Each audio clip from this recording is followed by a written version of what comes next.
ایک بادشاہ اپنے وزیر کے ساتھ سیر کر رہا تھا۔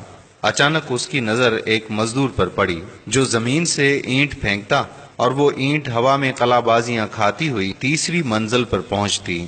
بادشاہ نے حیران ہو کر وزیر سے کہا کہ کیا وجہ ہے کہ اس کی زمین پر کھڑے ہو کر پھینکی ہوئی اینٹ تیسری منزل پر پہنچتی ہے؟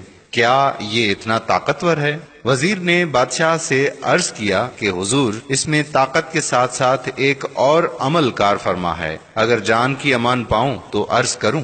بادشاہ نے کہا کہ کہو، کیا کہنا چاہتے ہو؟ وزیر نے کہا کہ بادشاہ سلامت، ضرور اس کی گھریلو زندگی بہت ہی اچھی گزر رہی ہے، اسے گھر کی طرف سے کوئی پریشانی لاحق نہیں، اسی وجہ سے اس کی اینٹ تیسری منزل پر پہنچتی ہے۔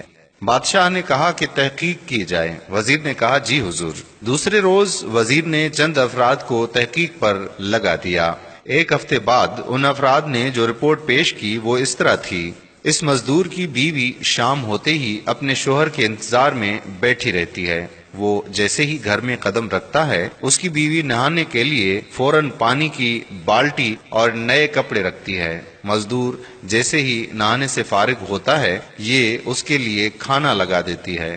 کھانا کمال احتیاط سے پکاتی ہے، نمک اور مرچ کا خاص خیال رکھتی ہے۔ کھانے سے فارغ ہونے کے بعد لیٹنے کے لیے بستر لگاتی ہے۔ سونے سے پہلے اپنے شوہر کو پینے کے لیے دودھ دیتی ہے۔ کسی پریشانی کا ذکر نہیں کرتی اور صبر سے کام لیتی ہے۔ جب یہ رپورٹ بادشاہ کے سامنے پیش ہوئی تو وہ مزید حیران ہوا۔ اس نے وزیر کو کہا کہ ان کے درمیان کچھ رنجش پیدا کر دو، پھر دیکھیں کیا نتیجہ نکلتا ہے۔ چنانچہ وزیر نے ایسا ہی کیا۔ وزیر نے کسی طریقے سے اس کی بیوی کے کانوں میں یہ خبر پہنچا دی کہ تمہارے شوہر کے چند دوسری عورتوں سے ناجائز تعلقات ہیں۔ بس پھر کیا تھا؟ شام کو مزدور جوں ہی گھر پہنچا تو کیا دیکھتا کہ نہ تو نہانے کے لیے پانی کی بالٹی ہے، نہ ہی کھانے کا انتظام ہے، اور نہ ہی سونے کے لیے بستر۔ اس نے بیوی سے وجہ پوچھی تو وہ لڑنے کو دوڑی۔ مزدور نے بہت صفائی پیش کی، لیکن بیوی تھی کہ میں نہ مانوں۔ غرض چند دن یہ قصہ یوں ہی چلتا رہا۔ ایک دن وزیر نے بادشاہ کو کہا کہ بادشاہ سلامت، ہم سیر پر چلتے ہیں اور اس مزدور کی حالت دیکھتے ہیں۔ بادشاہ وزیر سمیت سیر پر نکلا اور اسی مزدور کے پاس پہنچے تو کیا دیکھتے ہیں کہ مزدور لاکھ کوشش کرتا ہے لیکن اینٹ پہلی منزل سے اوپر جاتی ہی نہیں۔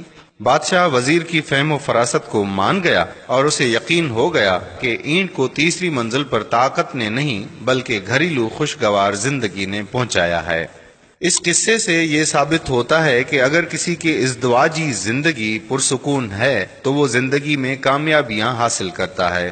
لہٰذا ہماری بہنوں کو اپنے شوہروں کا خیال رکھنا چاہیے۔ وہ جب بھی گھر پہنچتے ہیں تو جھگڑنے کے بجائے ان کی خدمت کریں اور ان سے بہتر سلوک رکھیں۔ آپ نے سنا ہی ہوگا کہ ہر کامیاب مرد کے پیچھے ایک کامیاب عورت کا ہاتھ ہوتا ہے۔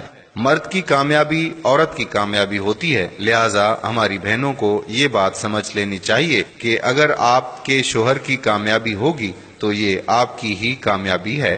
لہٰذا اپنے گھر میں فساد کے بجائے خوشگوار موڈ میں زندگی گزارنی چاہیے تاکہ ہم زندگی میں زیادہ سے زیادہ کامیابیاں حاصل کر سکیں۔ اگر آپ نے ابھی تک ہمارے پیج کو لائک نہیں کیا تو ہمارے پیج پیارا اسلام کو لائک کر دیجئے تاکہ ایسی مزید دلچسپ ویڈیوز ہم آپ تک پہنچاتے رہیں۔ جزاک اللہ۔ السلام علیکم ورحمۃ اللہ وبرکاتہ۔